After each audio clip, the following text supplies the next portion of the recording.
बचपन से हमारी सबकी ये प्रोग्रामिंग करी गई है, बचपन से ही, कंपटीशन की और कंपैरिजन की।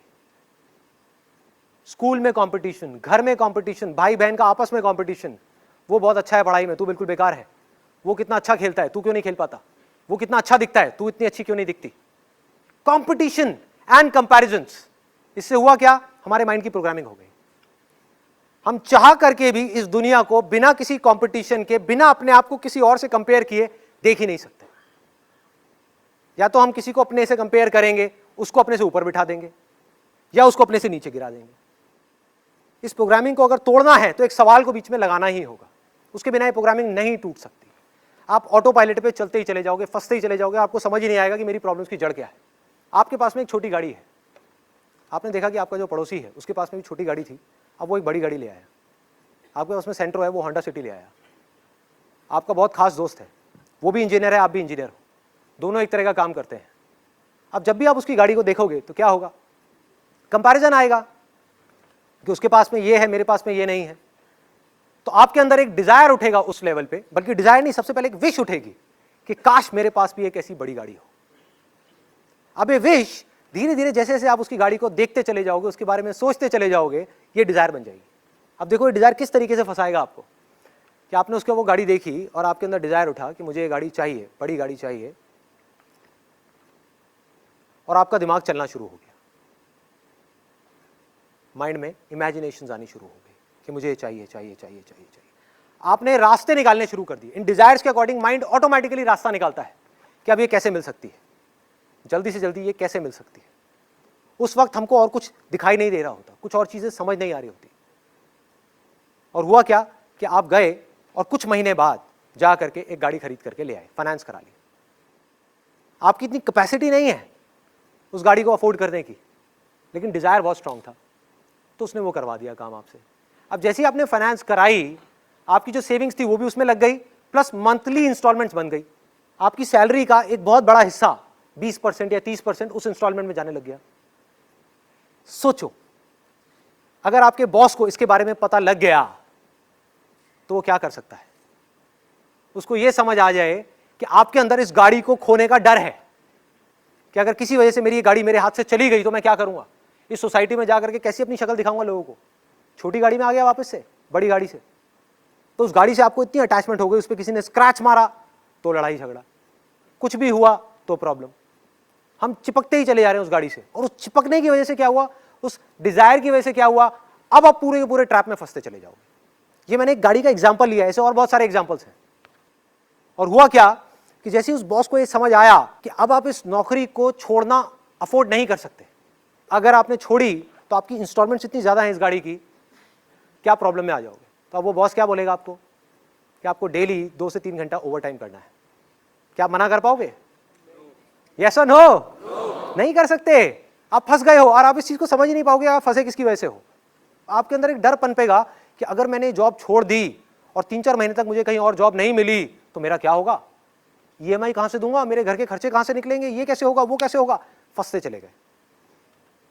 आपके अपने डिजायर ने बॉस के थ्रू आपको फंसा दिया, और उसके बाद में जैसे जैसे आप आगे बढ़ते चले जाओगे, वहां पर जितना आपका टॉर्चर होगा, वो टॉर्चर आकर के आप कहां निकालोगे, अपने घर पे, अपनी फैमिली पर गुस्सा करोगे। तुम्हें पता नहीं है मेरे पे कितना प्रेशर है, मेरे पे कितना स्ट्रेस है। इस स्ट्रेस को क्रिएट किसने किया? जहां आपके डिजायर्स की वजह से आपने अपनी चादर से ज्यादा पैर फैलाए, प्रॉब्लम शुरू। अब सोचो इसमें करना क्या है, इस सिचुएशन से कैसे निकल सकते हैं। कि जिस वक्त हमारे अंदर ये डिजायर उठे कि मुझे भी ये बड़ी गाड़ी चाहिए या कुछ भी चाहिए, तो अपने आप से रुक करके पूछना है, क्या सच में मुझे चाहिए, या सिर्फ कंपैरिजन की वजह से, कंपटीशन की वजह से मैं अननेसेसरी अपने ऊपर एक प्रेशर क्रिएट कर रहा हूं। Do I really need it? जहां आपने सवाल पूछा, आप इस पूरी की पूरी प्रॉब्लम से 1 सेकंड में बाहर आ गए।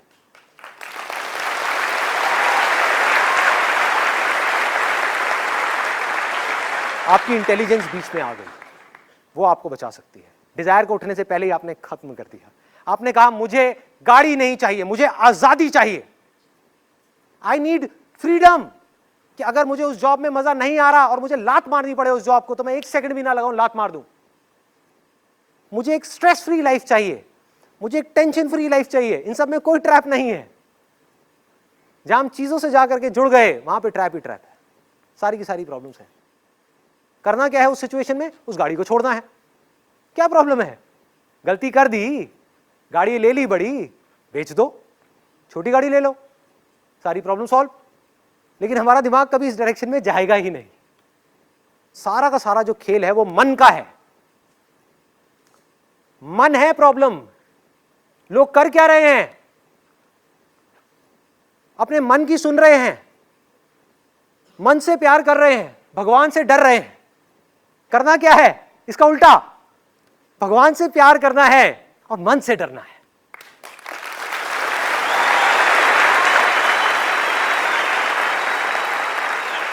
ये मन है जो हमको फंसा रहा है।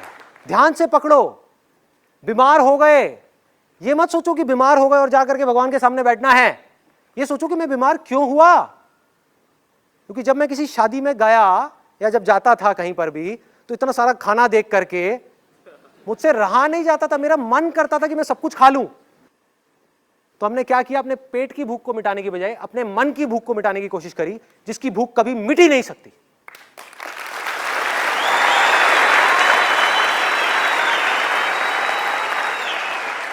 खाते रहे खाते रहे खाते रहे, जा करके हॉस्पिटल में पहुंच गए। अब भगवान को बोल रहे हैं, भगवान तूने ये क्या कर दिया। अरे वो भी हंसता होगा, वो कहता होगा भाई कर क्या रहा है तू, देख तो सही तेरा मन तुझसे क्या करवा रहा है। इस मन को वश में करना है। मन क्या है? डिजायर्स और अटैचमेंट्स, दैट्स इट। आप खुद एक चीज से या एक सिचुएशन से या एक इंसान से अटैच हो जाते हो, जहां आप उसके साथ में चिपक गए तो क्या होगा? उसका सुख दुख आपका सुख दुख बन गया। वो मिला तो खुश, नहीं मिला तो परेशान। किसने कहा है चिपकने के लिए? फॉर एग्जाम्पल, अगर आपको उठा करके आपकी गाड़ी की वजह से आपके बॉस ने एक पिंजरे में डाल दिया, पिंजरा ही हो गया ना, कि ना आप उस जॉब में मजा आ रहा है आपको, ना उसको छोड़ सकते हो ना कर सकते हो। बेमन के किसी काम को करोगे तो क्या तरक्की करोगे उसमें? कहां आगे बढ़ोगे? काम का असर किस पे आएगा? रिलेशनशिप्स पे आएगा। सब कुछ जुड़ा हुआ है और हम फंसते ही चले जाएंगे।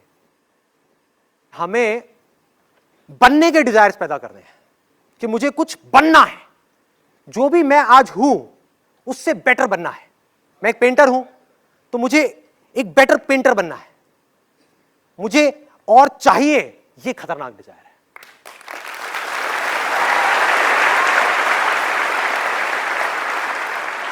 मेरा सिंपल सा मोटिव ये है कि आप एटलीस्ट कुछ क्वेश्चंस पूछो। साइंस क्या है? It's all about questioning. अगर एक सवाल नहीं होता तो आज साइंस नहीं होती। एक आदमी आराम से पेड़ के नीचे बैठा हुआ था, उसके पास में एक एप्पल गिरा। सर पे गिरा था या पास में गिरा था? सर पे गिरा था। जहां भी गिरा था, सर पे गिरा, पास में गिरा, एप्पल गिरा। उसने देख करके पूछा कि एप्पल नीचे क्यों आता है, ऊपर क्यों नहीं जाता? Law of gravity was born in that particular moment. Question क्या है? एक डिजायर है। एक डिजायर है कुछ जानने का। जो आपने पूछा ना, किस तरह के डिजायर सही है, किस तरह के नहीं है। Questioning is also a desire which will lead you down to intelligence, जो आपकी इंटेलिजेंस को बढ़ा देगा। और एक डिजायर है चीजों का, जो आपकी इंटेलिजेंस को कम कर देगा। एक क्वेश्चन पूछो कि हम ये कर क्यों रहे हैं, कि मैं अपने पड़ोसी की गाड़ी को देख करके ये क्यों चाह रहा हूं कि मुझे भी वो गाड़ी चाहिए। ये मेरा अपना डिजायर है या बचपन से मेरी ऐसी कंडीशनिंग हुई पड़ी है, बचपन से मेरी ऐसी प्रोग्रामिंग हो गई है, competition competition competition, comparison comparison. क्या उस गाड़ी में बैठने के बाद में बहुत मजा आने वाला है? क्या वही जिंदगी है या जिंदगी कुछ और है? पिंजरा जैसा मर्जी हो, सोने का भी हो, है तो पिंजरा ही ना भाई। किसी भी चीज का डिजायर एक सोने के पिंजरे के जैसा है जो हमको कैद कर देता है। क्वेश्चन पूछने का डिजायर बढ़िया है, आपकी इंटेलिजेंस को बढ़ाएगा। किसी भी काम में आपको एक्स्ट्रा ऑर्डिनरी होने के लिए आपको क्वेश्चंस पूछने ही पड़ेंगे। बिजनेस में आपको डेली 1000 बार सवाल पूछने पड़ेंगे कि मेरे कस्टमर्स को क्या चाहिए, क्या चाहिए, क्या चाहिए। उनकी रिक्वायरमेंट को समझना है, अपने आप को बेटर बनाना है। जिसकी सवाल पूछने की आदत है वो किसी भी फील्ड में चला जाए वो कामयाब हो जाए।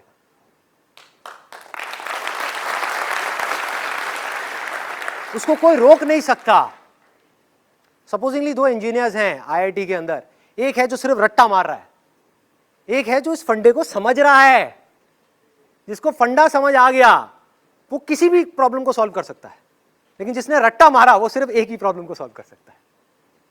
जिसने रट्टा मारा उसका दिमाग ऐसे है, घोड़े की तरह। जिसने बेसिक्स को समझ लिया वो कुछ भी कर सकता है। अब बेसिक्स को वही समझ सकता है जो क्वेश्चंस पूछ सकता है, सही तरह के क्वेश्चंस, सही जगह पर पूछते चले जाना है, पूछते चले जाना है, पूछते चले जाना है, उससे माइंड शार्प होता चला जाएगा।